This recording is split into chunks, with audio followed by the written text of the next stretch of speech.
Between 1968 and 1972, America launched 9 human missions to the moon, 6 of which successfully touched down, allowing 12 men to walk on the lunar surface. NASA's next chapter of lunar exploration, called Artemis, has the task of not just going to the moon to create a long-term human presence on and around it, but also to prepare for ever more complex human missions to Mars. In short, everything we must be able to do here, we must first do here. So, what will an Artemis mission look like?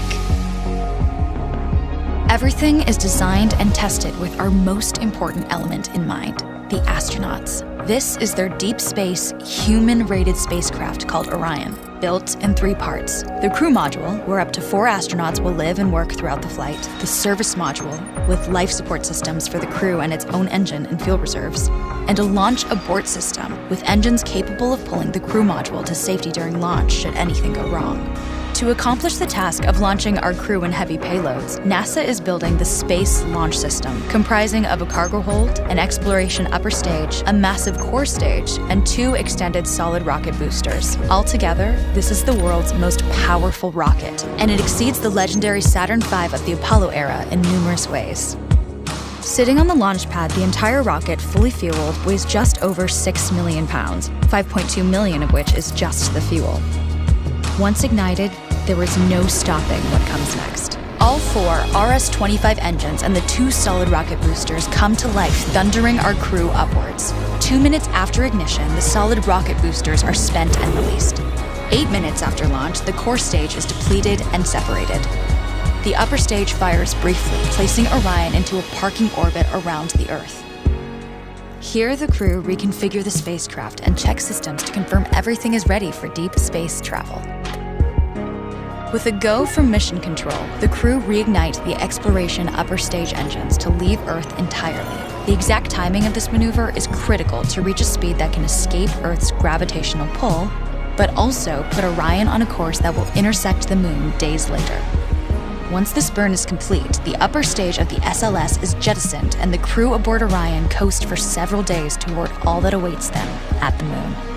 Approaching the moon, we see the fundamental differences between Artemis and Apollo. Instead of requiring Orion to serve as an expendable lunar command module or to carry a constrained lunar lander, the Artemis missions will take advantage of a different approach: pre-staging.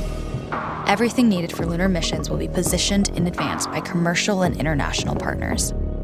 This includes rovers, science experiments, and human-rated systems on the surface. But it also includes a dedicated lunar station in orbit around the moon called Gateway. Here at this station, we can pre-stage a robust lunar lander and establish a strong communications relay.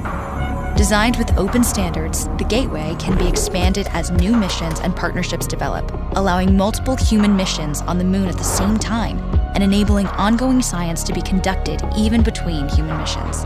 The Gateway is also capable of adjusting its orbit to allow access to every part of the moon, something the Apollo missions could not do. But the real key in this approach is placing Gateway in a unique halo orbit to perfect the maneuvers needed for Mars missions. And with the growing list of commercial and international opportunities, Gateway is the ideal hub between Earth and all that lies beyond.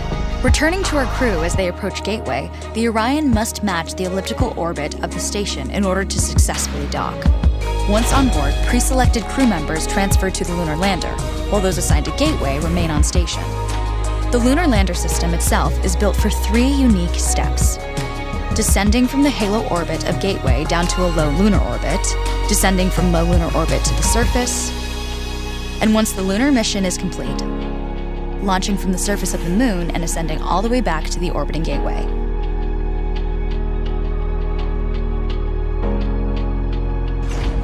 Once back aboard the Orion spacecraft and undocked from Gateway, the crew fire their engine once to break out of the halo orbit and once again to sling the spacecraft around the moon, placing it on a multi-day trajectory back towards Earth. As they near the end of this journey, the service module is released, and the crew module is oriented heat shield first. Entering Earth's atmosphere at 25,000 miles per hour, the friction of air slows Orion considerably, while also subjecting it to temperatures of 5,000 degrees. With the Orion now at just 300 miles per hour, a series of parachutes uniquely tested and produced for this moment deploy, decelerating the craft to just 20 miles per hour for splashdown. With each successful mission, Artemis ushers in the next wave of men and women to explore our moon and prove that together